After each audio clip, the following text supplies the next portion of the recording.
Арыстарға салам. Сен Келин Жайырбекова. Бүгін сіздер менен өзімнің заказдармен бөлісемін. Бұл заказдардың еще толық болбай қалды, к сожалению. Соғыстан адашып бір жарымға кетіп қалған екен. Что есть пока сіздерге айтып берейін. 11728 массажер. Массажер алдым. Атайын бұл каталогта бізге скидкамен келді. 8 марқа қарата. Осындай коробкада келіскен. Бұл қандай функцияны атқаратын сіздерге эксперт сериясынан кен. Соның массажер. Бұл мында айланат кен.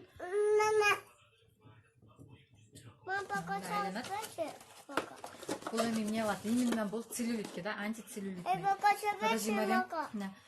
Помогает сделать кожу более упругой и подтянутой. Помогает избавиться от целлюлита и предотвратить его появление. Целлюлит кимде бар болсо. Мариям, мен сүйлеп атам го. Кимде бар болсо, вот ошондо колдонсоңуздар болот, так. Организмдеги кан алмашуундагы калыбына келтирет экен да. Массажердон андан кийинки массажер, бетке массажер алдым. Массажер для лица. Бул дагы аябай сонун акциямен келди. Действительно аябай арзан алдым да. 40 сомго жеткен жок окшойт. Так, артикул 11727. Бул массажер кандай экен? Бул мындай кичирээк. То же самое, жанагы кичинекей. Бул просто именно, ой, мама.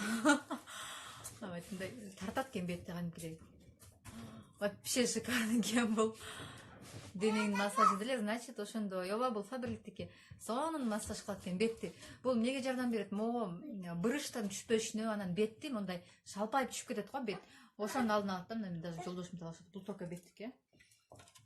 Вообще сонун экен, башында немножко шок болдум, потому что бет тартылды да. Подожди, Мария. Именно бетке болот экен и моюнга да массаж кылсаңыздар болот экен. Вообще шикарный экен. Мен бир аз кылдым уже. Тон болуп калды. Эффект. Если бетке кремдерден коюп алса, эффект андай сон болот да.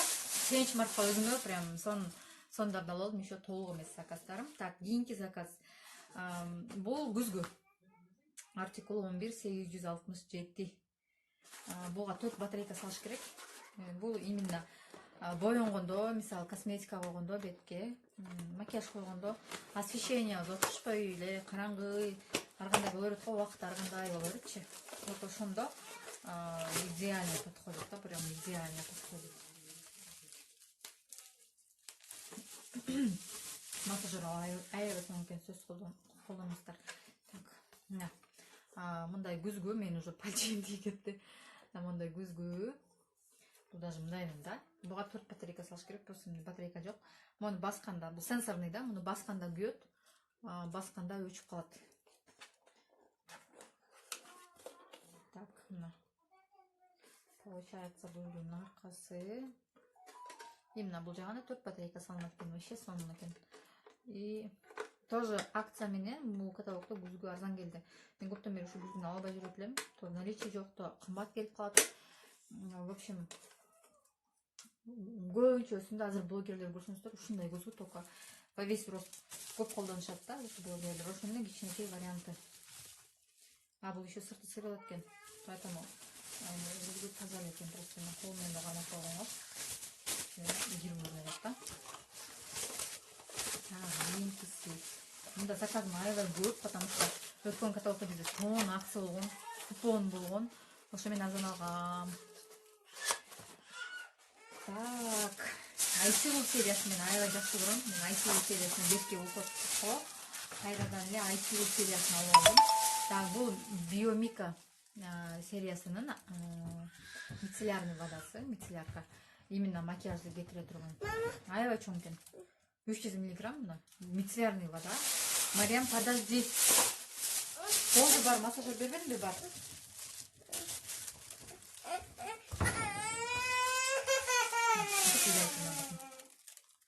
Мицеллярная вода, артикулу 1244. Бизде Биомика сериясы жаңы чыккан, новинка. Жыты. Приятный жыткен. Резкий эмес. Приятный экен, действительно, Биомика. Именно азыр эмнеге мен мицеллярный вода алдым, потому что бетте сөз уже күн жылып кетти, бетке тоналка коймой башталды. Бетке крем коймой башталды. Мына освещение жакшы болбой атат. башталды да, поэтому мицеллярный вода алдым. Бетти обязательно кечине жатарда тазалаш керек. Но биринчи демакияжга именно гелди умыванияга чейин мицеллярий менен тазалап алып, анан тазалаш керек да. Поэтому эч колдонбойт элем. Мына эми алдым да, мицеллярный водасы. Вообще сонун экен, чоң экен объем, то что хорошо объем аябай чоң экен. Так, кийинки серия бул менин жакшы көргөн ICU сериям. Андан кийин мицеллярный вода менен бетти тазалап алдык, андан кийин пенка менен тазалайбыз бетти. Пенка бул мага эмнеси менен жагат? Бетке аябай нежный да. Прям ушунчалык нежный ушу пенка. Мага ошонусу менен жагат. Бул көбүк да. Көбүк болуп чыгат. ICU'нун пенкасы. Бул бизде Фабриктеги корейский серия. Фабрикте еще корейский серия бар. То есть корейская косметика, башкача айтканда 0,850 артикулы 150 миллиграмм экен. Кандай чыгат, пенка болуп чыгабы? Көрөлү. Потому что бул муздак да турду да азыр. Немножко бул еще цвети оңол эле экен. Бул негизи цвети ачык эле цвет да. Эч нерсеси жок. Бул кичине муздакка туруп калганга азыр чыкпай жатат. Муну значит жылга коюп коюш керек. Мен заказым жана эле келген боюнча мен колум тийип жатып, эми колум тийип жатат обзор кылганга. Так, пенка көрсөттүм. Так, андан кийин сөзсүз түрдө бетке тоник коебуз. Бул витаминный тоник, то что хорошо. Но бетке мындай 10-15 сантиметр алып да, алып туруп сейп коесуздар болду. Тониктин артикулу 0,852 миллиграммы 100 миллиграмм. Тоже мага жагат да, мунун жыты да аябай приятный да. Башка тониктерге карагандачы. То что хорошо, составында спирт жок. И поэтому спирт да жыттанбайт. Бул кичине эми, бул дагы кичине өзгөрүп турат. Азыр пока бул кичине жылышы керек да. Комнатный температурага келиш керек, бул муздакка туруп калган. И пенка дагы, и тоник дагы. Так, ошол ICU сериясынан еще крем бар эле, но ал пока келбей калган окшойт. Активный крем келбей калыптыр. Башка бирөөнү кетип калган экен да. Мен заказым бирөөнүкү аябай чоң заказ болчу экен, ошону алып туруп коробкамен бир салыптыр, мен заказымдын арасында кетип калыптыр. Поэтому что ICU сериясынан полный набор кылып алдым эле да. Прям полный набор болуп. Так, андан кийинкисин көрсөтө берейин. Вокруг глаз гель для век бизде жаңы чыкты, новинка. Тоже ICU сериясы, корейский косметика тоже. Так, эми мунун артикулун карайлы. Мунун артикулу 0905, 30 миллиграмм экен. Бул аябай чоң деген сөз да. Эмнеге дегенде, мына мол деле SPF 15, бул деле 30 миллиграмм да. Бул деле 30 миллиграмм болмуштар. Экөөнүкү бирдей. Бул эми бул CC крем. Плюс мунун составында SPF бар. Бул как тоналка катары кетет да. Тоже серия ICU. Ушу каталогда аябай арзан келди. 525тен келди. Мен 389 алдым болгону 26% менен. 20% менен алгандар 420 сом алышат. Бул 629 экен, бул кичине 500 бирдеме келди окшойт. Экөөнүн көрүнүштөрбү? Объем бирдей экен, бит бирдей. Вокруг глаз обычно 15 миллиграммдык болот да. Вокруг глаза негизи 15 миллиграммдык болот, бирок бул 30 миллиграмм экен. На улитка экен мунун составы. Восстанавливает и обновляет нежную кожу век дейт. Увлажнение берет экен көздүн алдына, освежает дейт. Кожаны увлажненный көрсөтөт экен именно көздүн алдына. Биз аябай уход кылышыбыз керек. Бул жакта кандай колдонуш керек тоже инструкциясы бар. Мунуку дагы. Мага мо CC крем аябай жагат да, прям обожаю ушу CC кремди. Меники уже калбай калды да. CC крем калбай калды. CC кремди коюп турган артикулун айтып коеюн, 0855. Экөөнүн объему бирдей эле экен. Ушу каталогда арзан келген үчүн мен сразу алып алдым. Ошол эле ICU сериясынан активный крем алдым эле, бирок активный крем, к сожалению, келбей калыптыр. Эмпиде аны качарак обзор кылып берем. Активный крем негизи бизде 945 сом турат каталог баасында. Мында болсо, эгерде 2099 сомдон өйдө заказ кетирсеңиз, по цене каталога келиптир болгону 500 сом, 505 сомго келиптир. Мен аны 350 сомго айтып калсам, ушундай эле алып алдым. Подожди, Мария, мен көрсөтөйүн берем, макулбу? Муну алып. Так, кийинкиси ошол эле ICU сериясы, сывороткасы. Сывороткасы өткөндө сыворотканы алып колдонуп анан сатып жибергем да. 0853 артикулу. Ойлодум эле да, эгерде, пока мен жаш элемин го, бетимде буруч жок го, зачем мага сыворотка деп мен колдонбой койгом. Оказывается, мен ошондо жаңылыптырмын. Сыворотка бул именно витаминный. Бетке бизге эмитен, чтобы бетке буруч түшпөш үчүн, жаш көрүнүш үчүн бизге эмитен уход кылыш керек экен да. Мен ойлочумун да, ой, мен бетимде эч кандай буруч жок, зачем мне дечимде, мен косметика кылбайм, эчтеке кылбайм. уход кылбайм дечүмүн. Мен ошол жактан жаңылчу экенмин. Эгерде сиздердин азыр бетиңизде эч кандай буруч жок болсо, жаш болсоңуз, именно азыр уходду баштаңыз. Ну, где-то 17-18 жаштан баштап уже уходду баштаңыз да бетке. Эмне үчүн корейлердин, кореянкалардын беттери аябай гладкий, сон болуп турат, потому что алар постоянно уход кылышат. Мына сыворотка мындай, мындай бетке капать этип эле. Бул көпкө жетет да. Биринчи көргөндө мынча кичинекей дедим да. Бирок бул аябай көпкө жетет. Эмне үчүн кореянкалардын беттери постоянно жаш да. Прям шикарно көрүнүшөт, кинолорун көрөбүз, сериалдарын көрөбүз менен. Беттери прям сонун гладкий. Вот секрет ушул да. Именно ошол биздики серия называется Чок-чок. Айсеул Чок-чок сериясы. Именно бетти увлажнение кылып, увлажненный кармайт да. Мен башында мен кожам комбинированный да, мага кереги жок дечү элем да. Ой, зачем мага именно увлажненный кожа мындай, алар сухойлорго керек го деп. Но Айсеул сериясынан кийин мен бетим аябай сонун болгон. Бетимди прям шумдук сонун кылып оңголгом да. Косметологко барганда эле процедура сыяктуу эле үйдөн эле кыла бердим. Косметологко мисалы бир барып эле 2000 сом берип койсом, мен ошол 2000 сомду наборду алып койдум, бүттү. 6 айбы ушундай спокойно колдондум да. И бетимди сонун оңдоп алгам. Андан кийин уже более экономный серияларга өтүп кеттим. Кийинкисинде ботаниканы колдондум. Ботаникасы бизде ботаниканын кремдери 100 сомдон эле турат да, 150 сом турат. И скидка мен аны 70 сомдон эле алгам да. Ошол серияга өтүп кеттим. Потом АБС пилинг колдондум кыштын күнүндө ошо менен. Потом Вербена сериясы бетимди кайра оңдоду. Муну Амир ачып жейин дейт да. Анан азыр кайра Айсеул болуп жатам. Айсеул мага аябай жагат да, жаздын күнүндө тем более шикарно. Так, сериал боюнча пока. Мариям, подожди. Берем да мен сага. Сонсура бутовойго жетпей, мен силерге башкаларын көрсөтөйүн. Так, андан кийин бизде ушул каталогдон новинка чыкты, новинка маскалар чыкты. Мен прям эконол алдым, эмнеге дегенде эконол акция менен келиптир да. Бул, мне кажется, тканевый болуш керек. Мына, Мариям, подожди, мен жазып бүтөйүн, берем макулбу?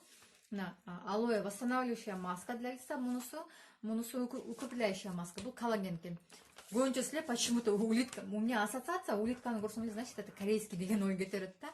Либо улитка, потому что корейский косметикада көбүнчөсүндө улитка бар составында. Байкасаңыздар, көбүнчөсүндө бар да. И ушуну көрсөм эле мага почему-то корейский серия эсиме келет. Бирок бизде бул жаңы чыкты, прям жап-жаңы. Мына 0461, именно мунун артикулу. Мунун артикулу 0463. Эми буларды кандай кылып колдонот экенбиз? Коллаген 15 граммда кылып койт экенбиз. Бетти жуугандан кийин, именно пенка менен жуугандан кийин. Андан кийин масканы, бул маска бетке тагылат экен. Мама. Ой, алып кетер. Андан кийин алат.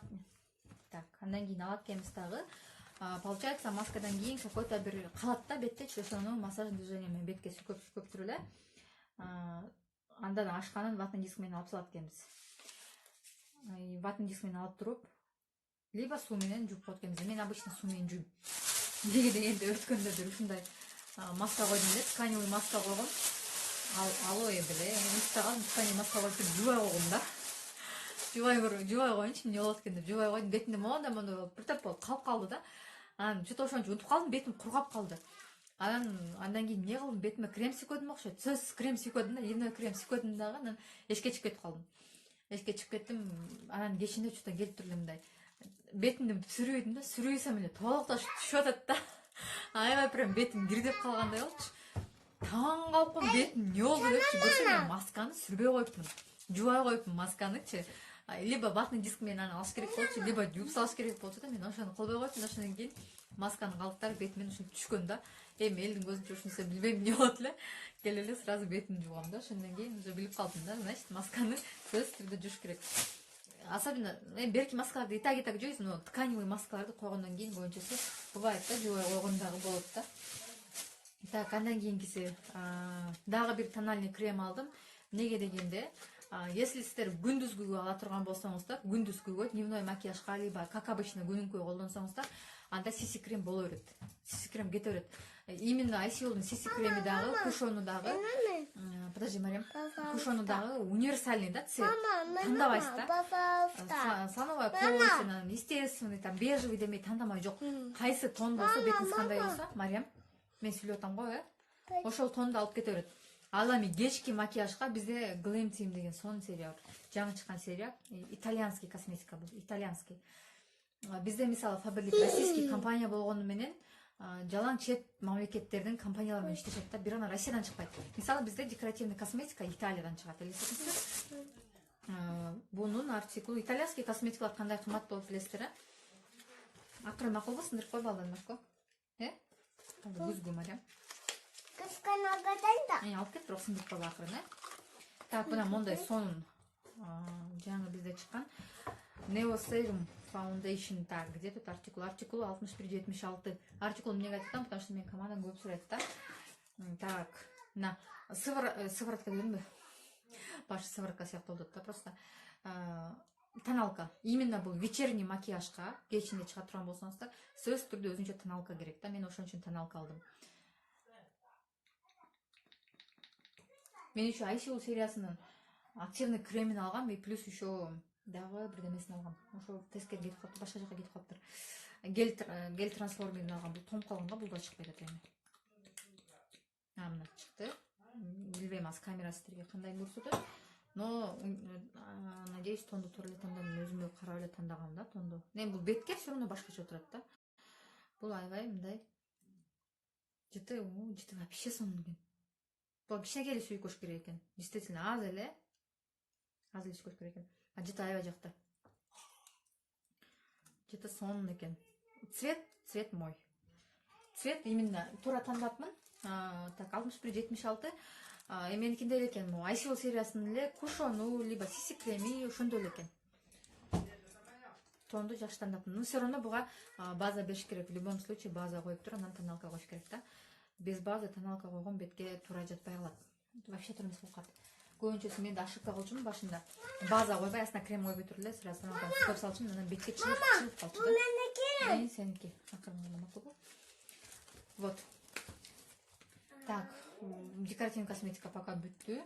Кийинкиге өтөлү. Еще колготки. Мындай колготки алдым. Билесиздер, бизде өткөн каталогдо команда билет. Эми болгон купондор болгон, толтура купондорду алганбыз. Ошондо купондон мен еще бир колготки утуп алганмын да. Как раз мына колготки керек болчу. Цветин карагыл эле тандап койдум. Бир артикул 80013. Так, МКны алдым. Надеюсь, туура эле тандадым. Росцвет вроде. Даже эска тандасам деле болмок экен, но в принципе болот да, аябай кыйын эмес. Так, кстати, колготки тоже у нас Италиядан чыгат. Итальянские колготки. Итальянские эми элестетиңиздер. Декабрдын 2019 декабрда эле чыгыптыр. Итальянские колготкини мен 124 сомго алдым болгону. Бизде постоянно компания акцияларды, розыгрыштарды постоянно ойнотуп турат да. Постоянно продуктыларды 90%ке чейин скидка менен алабыз. Ошондо могул өзүнүн баасы где-то 405 сомбу, 465 сомбу. Колготки, итальянский колготкинин баасы ушундай да бизде. 20 ден колготкинин баасы. Мен ушуну скидка менен болгон 124 сомго алдым. Элестетиңиздер, купон менен алдым да. Так, андан кийинки Латрия волос тоже скидка менен 120 сом бул, ушундай эле алдым. Аябай чоң экен, мына 8973 артикул 200 мг. Базардан алсаңыз деле 150 сом 200 сомго аласыздар. В любом случае. Но ичинде канчалык деңгээлде химикат бар экен билбейсиздер. Чачыңыздарды кандай кармап берет билбейсиздер. В общем, риск көбүрөөк да. Базардан алганда баары Кытай деген Кытайдан эле келет да, бизде в основном товарлар. А бул жакта уже эме бар да. Гарантия бар да, кайсы жактан келет, каяктан чыгат. Точно билесиздер да. Сарсенол бойстарында бuyakта. Советы по укладке тоже бар экен. Мен просто жакында катыша турган болгондон кийин конкурска таянып эле алып койдум. Эми ойлонуп калдым да, сухой шампунь жөнөтүп койбопмун депчи. Эки жакка чыкканда башым жоңго жетишпей калдым, сухой шампунь менен сабап кете берет элем деп ойлонуп атам. Так, краска баягы сарсенолдун эле алдым албадым деп. Горький шоколад 4.0. Артикулу 87-85. Ботаника сериясынын краскасы. Мен постоянно ботаника менен чачым боёйм. Мариям, подожди. Макулбу? Кичине сабыр болсоң. Неге дегенде, мен чачым мурун только хна менен боечумун да, только хна. Хнадан башка чачым эч нерсе албайт. Башка краска боесом, ашып кетсем, төбөсүнө бой жерине чейин жугат, бүттү 2 жуугандан кийин жок ал уже кайра чачым агарып калат да. А ботаника бизде именно как хна кетет. Бирок ботаника менен чачты боялгандан кийин силер башка менен боесоңуздар, например, эксперт сериясын алып боесоңуздар, чачыңыздарга алып краска албайт. Потому что бул как хна кетет да, бул натуральный да. Поэтому тандаганда да байкаңыздар. Мен башында мурун хна менен боегондо мындай проблема болчу да. Башка краска менен боесом албайт эле да, эч эле албайт. Анан ушу ботаниканы алабы, албайбы деп мындай ойлонуп эле, может алат, может албайт деп эле чачым боеп койгом да. Бирок ошондо алган, ошондон кийин мен только ботаника колдоном азыр. Кийинкиси пятновыводитель. Пятновыводитель баягы алып туруп мен апама берип жибергем, апам барып алып айна менен пятновыводительди кошуп турсам сонун кетирип атат кирлеримди. Вообще сонун апама кылып кой дегенден кайра кызыгып кайралып алдым. Бул новинка, эми бул биздин Дом Фабрик Германиядан чыгат. Билесиңиздер, бул Германиядан чыгат. Корейский косметика Кореядан чыгат. Подожди, аякта коюп тур. Айшол серияси Кореядан чыгат. Декоративный косметика Италиядан чыгат. Колготки Италиядан чыгат. Ушундай да, бардык жактан бизде чыгат. Так, пятновыводитель. Эми бул ар бир эле үйгө керектүү окат да. 30027. Сделано в Германии. Неге дегенде бул 0+ кетет да, кичинекей балдардын да кирлерин жуусаңыздар, тактарын жакшы кетирип берет. Например, азыр кимде кандай проблема көбүнчөсү кичинекей балдары барлар түшүнөт. Кийимдер, балдардын кийимдерин такы кетпейт. Муну вручную жиберсеңиздер эч нерсе болбойт, автоматка салсаңар, пол автоматка салсаңар эч нерсе болбойт. Сөзсүз түрдө кир менен айна менен жуйсуздар да, кайра сүрүнүп так калып калат. Такты чылайсыздар, тигиндей кылып туйсуздар, мындай кылып туйсуздар. В общем, ызычуусу көп кичинекей балдары барлар билишет да мемелерди. Бул жакта ал проблема жок. Автоматпы, пол автоматпы, колго жуйсузбу, айна менен эле пятновыводитель бирдей пропорцияда салып коюңуз, жууп коюңуз, бүттү, эч нерсе жок да. Нерсени баарын кетирет. Бизде айнадагы 0+ кетет, тоже Германиядан чыгат. Поэтому ушастык айнадан дагы эмне дегенден көрө проверенныйлар менен жууңуздар. Так, кийинкиси Гиполайт. Гиполайт желе. Мариям, подожди.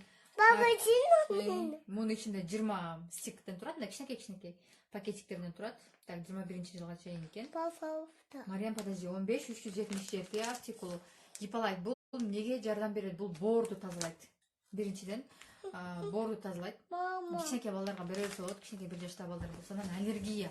Эгерде жаз келип атат, көпчүлүгүндө аллергия болушат, Боор тазаланды. Бул каталогда арзан келип тур, поэтому мен алып алдым. Муну мисалы ичсеңиздер 10 күнгө спокойно жетет сиздерге Гиполайт. Самара жак кандайсыз? Спокойно жетет. Мен ичип баштагам. Апам 10 күн ичти, курсын ичип, сонун кийин мен боорум мурункудай оорубай калды. Мындай боор ооруган адам эмне болот? Майлуу тамак жей албай калат да. Мен азыр деле мисалы майлуу тамак жей албайм. Аллергиясы бар